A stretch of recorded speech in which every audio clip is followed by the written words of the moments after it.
हम कथा सुनाते हैं श्री जगन्नाथ जी के परम भक्त हुए श्री माधवदास जी महाराज। माधवदास जी महाराज इतने विद्वान थे कि बड़े बड़े विद्वान भी उनके सामने जाने में थोड़ा घबराते थे। पर वो कल किसी पद की चर्चा हो रही थी शाम को, जो हमारे अभंगों में गाया जाता है, और कल जो यहाँ पर बैठे थे उन्होंने भी सुंदर भाव कहा था कि अगर भक्ति विहीन आपके पास कुछ भी है, ज्ञान है या विरक्ति है या जप तप नियम कुछ भी है, लेकिन भक्ति विहीन होकर के है तो उसके होने का कोई अभिप्राय नहीं है। तो श्री माधवदास जी के अंदर भक्ति भाव था, इसलिए उनका ज्ञान छुपा रहता था, वो कभी किसी के सामने प्रकट नहीं करते थे।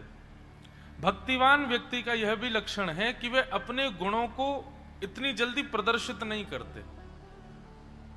जैसे कई लोग होते हैं, उनके गुण ऐसे हैं कि वह अपने रूप में, अपने आव भाव, अपने स्वभाव में, सब में अपने गुणों का प्रदर्शन कर देते हैं। कुछ नहीं तो उनके बैठने मात्र से पता चल जाता है कि ये विद्वान हैं। क्यों? इनका रूप ऐसा है, रूप ऐसा बना रखा है, वस्त्र ऐसे पहने हैं, थोड़ी अदा ऐसी है कि उसी से पता चल रहा है कि ये विद्वान है। पर भक्त का स्वरूप कैसा है कि वह अपने दीनता के आवरण में अपने गुण को छुपा के रखता है, सब जगह प्रकट नहीं करता है। उसको देख करके पता नहीं चल सकता कि ये बहुत बड़ा भक्त है। सामान्य सी वेशभूषा धारण करेगा, सामान्य वस्त्र पहनेगा, सामान्य सा दीन बनकर के रहेगा, उसको देख के कोई कह ही नहीं सकता कि इसके अंदर कोई गुण होगा। ये भक्त का स्वरूप होता है। तो श्री माधवदास जी महाराज परम विद्वान थे। एक काशी का बहुत बड़ा विद्वान, वो सब जगह जाता और सब जगह जाकर के विद्वानों को हरा देता, परास्त कर देता। काशी में आकर के उसने सब विद्वानों से कहा कि मुझसे बड़ा कोई विद्वान नहीं है। अब मैंने इतने लोगों को हरा दिया, ये सारी मेरी पर्चियां हैं, इतने लोग। अच्छा, वो जिसको हराता था उस विद्वान से पत्र पर लिखवा देता था कि अमुक स्थान पर, अमुक समय पर, अमुक अमुक तिथि के दिन मैं इनसे हार गया, ये मुझसे जीत गए। तो बहुत सारी ऐसे पर्चे लेके चलता था साथ में। कहीं कोई व्यक्ति किसी जगह के विद्वान का नाम बोलता तो उसी का पर्चा निकालता, देखो ये हारे हैं मुझसे। किसी एक भक्त ने उनसे कह दिया, बोले कि हम तब माने कि आप जगन्नाथपुरी जाकर के माधवदास को हरा के दिखाओ। श्री जगन्नाथ जी के परम भक्त माधवदास जी को यदि आपने हरा दिया तो हम मान जाएंगे कि आप विद्वान हो। तुरंत निकल पड़े जगन्नाथपुरी के लिए और श्री जगन्नाथपुरी में माधवदास जी की कुटिया में पहुंच गए। माधवदास जी बैठे बेचारे, जैसे ही देखा कि कोई ब्राह्मण देवता आए हैं, लंबी शिखा है, खूब सुंदर तेज ललाट पर है, तुरंत दंडवत प्रणाम किया माधवदास जी ने। ब्राह्मण ने आकर के कहा, अरे प्रणाम मत करो, जल्दी अपने स्वामी को बुलाओ। माधवदास जी बोले, मेरे स्वामी तो अंदर मंदिर में बैठे हैं जगन्नाथ जी। बोले, नहीं, उनकी बात नहीं कर रहा हूं, मैं बात कर रहा हूं परम विद्वान श्री माधवदास जी महाराज। माधवदास जी बोले, परम विद्वान माधवदास जी तो यहां नहीं है, केवल माधवदास यहां रहता है। बोले, अच्छा ठीक है, वही माधवदास कहाँ है, उसको बुलाओ। बोले, मैं ही हूं महाराज, दास तो मैं ही हूं, माधव मेरा ही नाम है माधवदास। कैसे भक्तों की कभी कभी वार्ता सुनकर के इतना आनंद आ जाता है। हमारे ब्रज के अष्ट सखाओं में गोविंद दास, वो गुसाई जी के शरणागत हो गए। 2-3 वर्ष बाद उनके गांव के लोग मिलने के लिए आए, तो पहले उनका नाम गोविंद स्वामी था। दीक्षा लेने के बाद उन्होंने अपना नाम गोविंद दास कर लिया।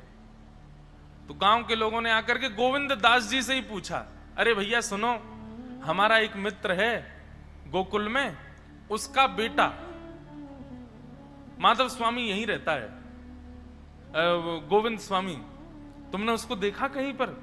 और गोविंद दास जी से ही पूछ रहे हैं। तो गोविंद दास जी बोले, वो तो 3 साल पहले पधार गए, 3 साल पहले मृत्यु हो गई उनकी। तो गांव के लोग बोले हमारे गांव का बालक यहां पर गुसाई जी से दीक्षा लेने आया, पधार गया? बोले हाँ, 3 साल पहले मर गया। और 3 साल पहले ही तो गया था। बोले वो हाँ, तभी मर गया बेचारा। वो लोग तो बेचारे बड़े भावुक हो गए। उन्हें कि चलो ठीक है भैया, हमारे गांव का बालक पधार गया, कम से कम उसके गुरुजी से ही मिल चले। गुसाई जी के पास जाके प्रणाम किया। गुसाई जी से जाकर के बोले बहुत बुरा हुआ, हमारे गांव का बालक आपसे दीक्षा लेने आया और उसकी बेचारी की मृत्यु हो गई, हमको खबर तक नहीं पड़ी, 3 साल हो गए। गुसाई जी बोले कौन सा बालक तुम्हारे गांव का? बोले गोविंद स्वामी। बोले किसने कहा गोविंद स्वामी पधार गए? अरे वो जमुना जी के पास छतरी के नीचे एक व्यक्ति बैठा था, वो कह रहा था वो तो पधार गए। बोले वो स्वयं गोविंद स्वामी ही तो हैं वो ऐसा कैसे कह रहे हैं कि वो पधार गए? रुको अभी बुलाता हूं। बुलाया उनको पास। बोले ए भाई सुनो, तुम्हारे गांव के लोग आए, तुमने इनको ऐसा क्यों कहा कि गोविंद स्वामी पधार गए? तो गोविंद स्वामी कहते हैं, बोले भगवान, दीक्षा लेने से पूर्व गोविंद स्वामी था, पर आपकी दीक्षा अनुग्रह प्राप्त करने के बाद मैं गोविंद दास बन गया हूं। अब ये लोग परिचय गोविंद स्वामी का पूछ रहे हैं, वो तो 3 साल पहले पधार गया, अब तो गोविंद दास जीवित है। कितनी दीनता बंधुओं, भक्ति का प्रमाण ही है दीनत्व। यदि आप दीन नहीं बने, ज्ञानी बन गए, बहुत बड़े तपस्वी बन गए, बहुत बड़े योगी बन गए, लेकिन दीनता नहीं आई ना चित्त में, क्षमा करें, आपके पास जो आया है वो परिपूर्ण नहीं आया, वो सामान्य आ गया आपके पास। परिपूर्ण तब जानो जब दीनता संग लावे। आपको सहज बनना, सरल बनना, दीन बनने में सुख लगे। किसी के आगे ज्यादा अपने आप को आडंबर युक्त करके रखना, ऐसी आपकी मनस्थिति ना रहे, ये भाव। तो श्री माधव दास जी चरणों में लेट गए, बोले कि जय हो भगवान, मेरे घर आज विप्र पधारे हैं। बोले अच्छा तुम ही हो माधव दास? बोले हाँ। आओ चलो शास्त्रार्थ करो हमसे, हमने सुना तुम बड़े विद्वान हो।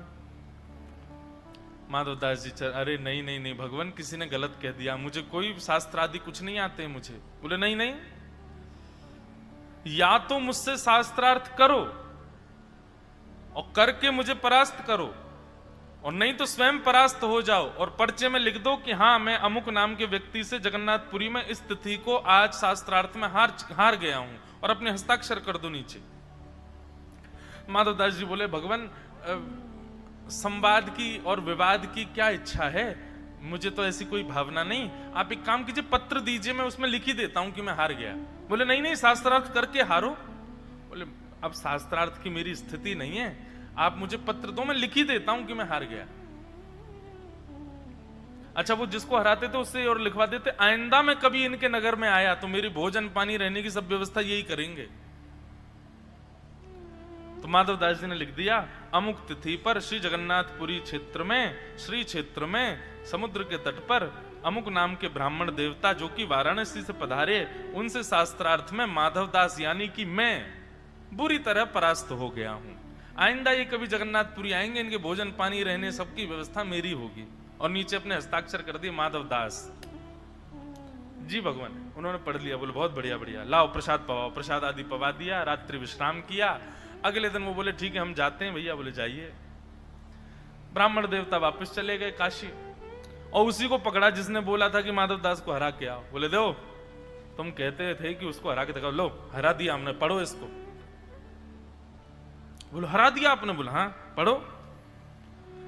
तो जैसे पढ़ने लगे तो उसमें लिखा था, जगन्नाथपुरी में अमुक तिथि पर समुद्र के तट पर ये अमुक नाम के ब्राह्मण देवता जो कि काशी से पधारे, इन्होंने आकर के मुझसे शास्त्रार्थ किया और मुझ माधव दास से बुरी तरह परास्त हो गए।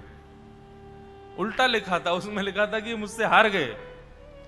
आइंदा ये कभी भी जगन्नाथपुरी आएंगे तो काशी से मेरी भोजन पानी और प्रसाद की सारी व्यवस्था संग लेकर के आएंगे। और नीचे हस्ताक्षर माधव दास। अब वहां तो सब विद्वान बैठे थे, उन्होंने पढ़ा, अरे नहीं नहीं ऐसा नहीं लिखा है, इधर दिखाओ। उन्होंने स्वयं पढ़ा तो उसमें वही लिखा था कि ये मुझसे हार गए। बोले असंभव हो ही नहीं सकता, उसने मेरे सामने लिखा है, हार मानी है, और मैंने फिर पुनः पढ़ा है, ये कैसे हो सकता है ऐसा? अब तो सब विद्वान हंसी उड़ाने लगे, बोले तुमने जो है झूठ बोला हम लोगों से, और तुम हार के आए हो और हमसे कह रहे हो कि जीत गए। वो व्यक्ति बोला मैं दोबारा जगन्नाथपुरी जा रहा हूं। फिर से जगन्नाथपुरी पहुंच गए। जगन्नाथपुरी पहुंच करके माधव दास जी को घर के बाहर, वो दर्शन के लिए जा रहे थे जगन्नाथ भगवान के, वहीं पकड़ लिया। बोले अरे मायावी ब्राह्मण, लिखता कुछ और है, निकल कुछ और आता है। तुमने पत्र में ऐसा कैसे लिख दिया कि मैं तुमसे हारा हूं? बोले नहीं नहीं भगवान, मैंने ऐसा लिखा ही नहीं था, मैंने तो ये लिखा था कि मैं हारा हूं, आप जीते हो। बोले नहीं नहीं, आज कुछ और करना पड़ेगा, और अब तो तुमको शास्त्रार्थ करना ही पड़ेगा। माधवदास जी बोले आप शास्त्रार्थ की मत कहो, क्योंकि माधवदास जानते हैं कि ये मुझसे हार जाएंगे। भक्त का इस स्वरूप स्वभाव होता है बंधुओं, जहां पर उसको दिख रहा हो कि सामने वाला व्यक्ति मेरे सामने यहां पर पस्त हो जाएगा, यहां पर परास्त हो जाएगा, या मुझसे ये छोटा हो जाएगा, भक्त वहां बैठता ही नहीं है, वो उठ के चला जाता है। बोले किसी को नीचा दिखाने की मेरी भावना नहीं है। विवाद से बचता है, और जिसको विवाद में बड़ी रुचि आती है ना, वो भक्त नहीं हो सकता। तो माधवदास जी बोले कि देखिए आप शास्त्रार्थ मत करो, ये बताओ कि आज यदि मैं हार गया तो मुझे क्या करना पड़ेगा, मैं करने को तैयार हूं। बोले आज करना पड़ेगा कि मुख पर कालीत पोतनी पड़ेगी, और गले में पादुकाओं की माला, चप्पलों की माला पहननी पड़ेगी, और गधे पर बैठ करके पूरे नगर में चिल्लाना पड़ेगा कि अमुक नाम के ब्राह्मण से मैं हार गया, मैं हार गया, मैं हार गया। सबको चिल्ला चिल्ला के बताना पड़ेगा, ताकि पूरा जगन्नाथपुरी जान जाए कि आप मुझसे हारे हो। कल को वो व्यक्ति अगर पुरी आवे तो उसको पता चल जाए कि आप हारे, मैं जीता। माधवदास जी बोले मुझे पूर्ण स्वीकार है, मैं मुख पर कालीद भी पोत लूंगा, आप गधे की व्यवस्था कर दो, मैं उस पर बैठ भी जाऊंगा, और ये जगन्नाथपुरी मंदिर के बाद बड़ी सारी चप्पल पड़ी है, इनकी चप्पल भी मैं पहन लेता हूं गले में, लेकिन मुझे बस थोड़ा सा अवकाश दे दीजिए, 5 मिनट का समय दें, मैं बस दर्शन करके आ जाऊं भगवान के, फिर भोग आ जाएगा, फिर विलंब हो जाएगा। और मुझे रात भर गाना भी तो है गली गली में जाके कि मैं हार गया, तो मैं दर्शन कैसे कर पाऊंगा। फिर 5 मिनट बस मैं, आप गधा और कालीद की व्यवस्था करो, मैं दर्शन करके आ रहा हूं। ब्राह्मण देवता एक गधा ले आए, बाल्टी भर के काली स्याही ले आए, चप्पलों की माला बना दी, और द्वार पे ही खड़े हो गए जगन्नाथ जी के। बोले निकल के आएगा, इसको पहना के घुमाऊंगा। माधवदास जी तो अंदर दर्शन कर रहे थे, श्री जगन्नाथ प्रभु। माधवदास जी का नियम था, जैसे ही वो मंदिर में जाते थे, बंधुओं इतना सुंदर चरित्र है माधवदास जी का, कि जगन्नाथपुरी में जैसे ही मंदिर में माधवदास जी प्रवेश करते और ब्रह्म वेदी पर बैठे श्री जगन्नाथ जी झूमने लग जाते उनको देखते ही। अलग ही दर्शन होता, बलभद्र सुभद्रा सीधे खड़े हैं और श्री जगन्नाथ जी धीमे धीमे झूम रहे हैं। सब समझ जाते, पुजारी हरि हरि बोलो चिल्लाते। बोले निश्चित माधवदास आया होगा, उसी को देख के झूमते हैं ठाकुर जी। कैसा भाग्य माधवदास का। बंधुओं ये कल्याण का मार्ग है। हमें ठाकुर जी प्रिय लगे नहीं, ठाकुर जी को हम प्रिय लगे, हमें देख करके वो प्रसन्न हो जाएं। माधवदास को देख करके श्री जगन्नाथ जी झूमने लग जाते थे।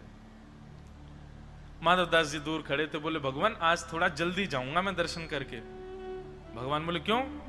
बोले एक ब्राह्मण देवता है, उनका सत्कार करना है, और उनके सत्कार के लिए पूरे नगर में भ्रमण करना है मुझे, इसलिए मैं जल्दी जाऊंगा।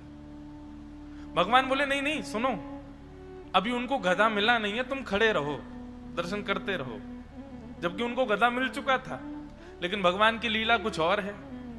यहां माधवदास से कहा कि तुम खड़े रहो दर्शन में, और स्वयं माधवदास का रूप धारण करके श्री जगन्नाथ भगवान मंदिर से निकल के बाहर आ गए।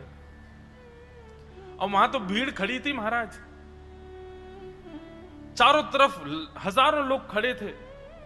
माधवदास जी जैसे निकल करके आए, ब्राह्मण देवता ने माला उठाई, बोले आइए पहन लीजिए इसको। अब माधवदास थोड़ी थे, वो तो जगन्नाथ जी थे। उन्होंने कहा माला नीचे धरो, पहले सुनो, बैठो यहां पे, हमसे शास्त्रार्थ करो। बोले तुम तो बोल रहे थे बिना शास्त्रार्थ के हार मान लूंगा। बोले अब मेरा मन बदल गया, जगन्नाथ जी को देख करके मेरे मन में आया कि ऐसे कैसे बैठ जाऊं मैं गधे पे, मैं तो पहले शास्त्रार्थ करूंगा, उसमें अगर हरा दिया तो बैठूंगा। अब तो हजारों लोग वहां खड़े हैं और माधवदास जी के रूप में श्री जगन्नाथ जी बैठे। माधवदास जी भीतर दर्शन कर रहे हैं जगन्नाथ जी का, और माधवदास जी के रूप में जगन्नाथ जी बाहर उस ब्राह्मण देवता। अब उनसे कौन जीते? प्रथम वाक्य में ही परास्त कर दिया उस ब्राह्मण को। और जैसे ही वो हार गया, अब चारों तरफ से लोग चिल्लामे, बोले कि बैठो गधे के ऊपर। ब्राह्मण देवता बोले, हे माधव, तुम तो मेरा बहुत सम्मान करते हो, मेरे इतने पैर छूते हो, मुझको भोजन आदि सब कराते हो, कोई बात नहीं, अब तुम दीन तो तुम हो ही, तुम्हारा स्वभाव है दीनता, तुम सब लोगों को समझा करके इस कार्यक्रम को यहीं रद्द कर देते ना, गधे वधे पर बैठने की बात ये सब नहीं करते।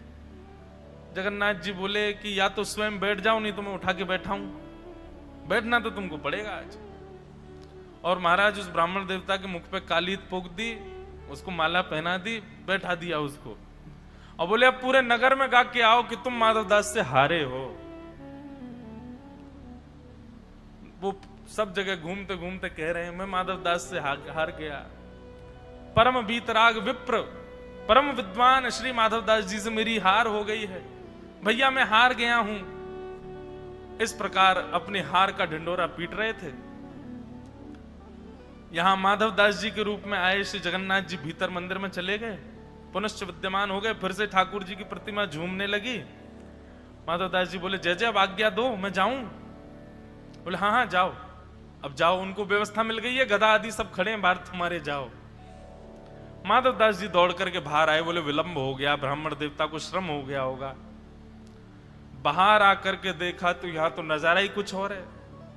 गधे पर स्वयं ब्राह्मण देवता बैठ गए, स्वयं ने गले में माला पहन ली, मुख पर कालित पोत के, और तो सब जगह गाते डोलने में माधवदास से हार गया। परम वीतराग विप्र, परम विद्वान माधवदास से मेरी हार हो गई। माधवदास जी दौड़ करके गए, रोने लगे, चरण पकड़ लिए, हे ब्राह्मण देवता ऐसा क्यों कर रहे हैं आप जल्दी उतरिए यहां से, आपका ये स्थान नहीं है, मुझे बैठने दीजिए, आपने ऐसा क्यों किया? ब्राह्मण देवता रोने लगे, चरणों में गिरे, बोले मुझे क्षमा कर दो, मैं आपके योग्य नहीं हूं भगवान, आप अब दीनता मत दिखाओ, मैं समझ गया हूं आप कौन हो, आप तो परम विद्वान हो, साक्षात शिव हो, साक्षात ब्रह्म हो, साक्षात नारायण हो आप। माधवदास जी बोले, ये कैसे स्वर बोल रहे हो आप बात तो हमारी ये हुई थी ना, मैं बैठूंगा गधे के ऊपर, आप क्यों बैठ गए? अरे भगवान अब क्या करना चाहते हो, आपने हरा दिया, अब और कहो तो मैं समुद्र में जाके प्राण त्याग दूं, आपने हरा दिया मुझे, तो मैं स्वीकार किया ना, मैं घूम रहा हूं सब जगह। माधवदास जी समझ नहीं पाए क्या हुआ, तभी नेत्र बंद करके श्री जगन्नाथ जी का स्मरण किया, तो श्री जगन्नाथ जी के रूप में माधवदास जी का ही रूप श्री माधवदास जी को दिखने लगा। दौड़ करके भीतर गए, खूब डांटा जगन्नाथ जी को माधवदास जी ने, बोले क्या क्यों किया आपने ऐसा? उस ब्राह्मण के लिए बेचारे, उनके लिए केवल यश ही तो जीवन था उनका, और वो यश देने के लिए मैं तैयार था उनको, आपने बीच में आकर के क्यों इस तरीके से सब कुछ व्यथित कर दिया? ठाकुर जी बोले, नमे भक्त्या प्रणश्यति, तुम दीन हो, ये तुम्हारा लक्षण है, ये मुझे बहुत प्रिय है, मेरा भक्त दीन होता है, उस दीनता से मुझे बड़ा प्रेम होता है, पर उस दीनता का यदि कोई दुरुपयोग करता है तो फिर मैं आगे आकर के खड़ा होता हूं। अपने भक्त की दीनता तो मुझे पता है वो छोड़ेगा नहीं, लेकिन उसकी रक्षा के लिए उस समय मैं आगे आता। तो इस प्रकार श्री जगन्नाथ जी ने माधवदास जी की प्रेम के भाव की रक्षा की। ऐसे श्री जगन्नाथ महाप्रभु। तो जो आपने एक बात कही इसमें कि सदैव दूसरों के सामने छोटे बन जाओ। बंधुओं, केवल एक ही शब्द है, दीनता। ठाकुर जी से कभी कभी वरदान मांगा करो कि हे नाथ हमको सरल बना दो, हे नाथ हमको दीन बना दो, हे नाथ हमको सहज बना दो। ठाकुर जी से कभी ये वरदान मांगा कीजिए। हम नित्य भागवत जी की व्यासपीठ पर बैठते हैं, प्रणाम करते हुए कहते हैं, हे भागवत जी कभी कृपा करना, अहम ना आवे, कभी अहंकार ना होवे, कभी अपने अंदर कुछ मान ना आवे कि हम ऐसे हैं, सदा दीनत्व में रखिएगा। बंधुओं, ऐसे बने रहो जिससे ठाकुर जी आपसे प्रेम करते रहें, और जिससे वो आपको प्रेम करें, ऐसा वरदान ही उनसे मांगो। तो इनको मिले हैं 8 नंबर 10 में से। फिर उसके बाद बाकी के जो 3 हमको मिले हैं, उनके उत्तर तो अच्छे हैं, पर उन पर ऐसा कुछ विशेष भाव नहीं कि जो सबको उस पर कुछ देर बोला जा सके, इसलिए उनको तीनों को 7 नंबर मिले हैं 10 में से। कल वाले पत्र भी अभी यहाँ रखवा दिए हैं, जिन जिन के थे वो सब ले लीजिएगा, और आज जिनके विलंब से आए उनके अब कल देखेंगे। आप लोग जल्दी दो तो हम बोल पाएं, अब विलंब से होगा तो फिर बोलने में कठिनाई होती है। श्री दत्त भगवान के अगले गुरु के विषय में हम थोड़ा सा श्रवण करें, तत्पश्चात कथा में प्रवेश करेंगे। कपोतो अजगरः सिंधु पतंगो मधुकृत गजः। और मेरे अगले गुरु का नाम क्या है? मधुहा हरिणो मीनाः पिंगला कुररोर्भकः। मधुहा ये अगले गुरु हैं भगवान दत्त के। इनका तात्पर्य क्या है? मधुहा मतलब मधुमक्खी के छत्ते से शहद निकालने वाला व्यक्ति, उसको मधुहा बोलते हैं। दत्त भगवान कहते हैं, मैं एक बार विचरण कर रहा था वन में, तभी मैंने देखा कि एक मधुमक्खी का बहुत विशाल छत्ता, मैंने 4-5 दिन तक उसका दर्शन किया, और मैं मन में विचार कर रहा था ये मधुमक्खी कितना शहद इकट्ठा करती है, कितना मधु इकट्ठा करती है। पर एक दिन मैं उसी मार्ग से निकल रहा था राजन, तभी मैंने देखा कि एक मधुमक्खी के छत्ते को और हाथ में और कई सारे आयुधों के साथ में, और उसके पूरे मधु को एक जगह